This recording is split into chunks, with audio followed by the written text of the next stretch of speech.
how I felt during that time. I actually did that film 2 years ago. Okay. So, the way I see things is a lot different, but I'm kind of just glad to see that it still speaks up today. You imagine like 2 years later, it's still happening today. So that's something that I appreciate about film, that, it's a message.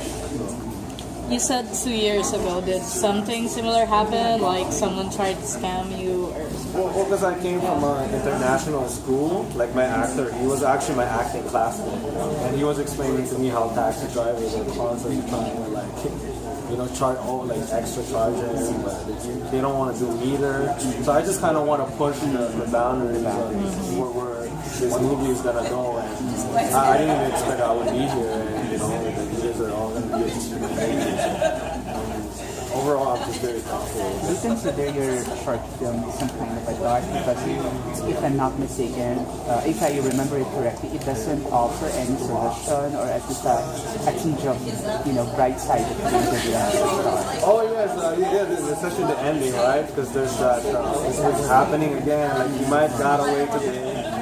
Yeah, definitely. I would say it's a dark thriller film, and that's something that as a filmmaker, that's something I want to explore in the future, is to keep creating crime thriller film, because I think Philippines is ready for that. I think my approach is very similar to I would say very international Hollywood, because that's the kind of background I've learned.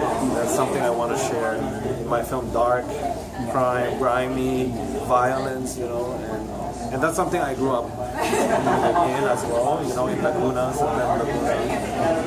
and a lot of that kind of things are happening in Cebu. Everywhere, it's happening everywhere in the Philippines. What's so good about it is really close to reality. Yeah, it hits the reality. And I'm glad that, because, my co-actor in the movie, the actor in the movie, we were acting classmates. We were improv. We went to that international. Yes.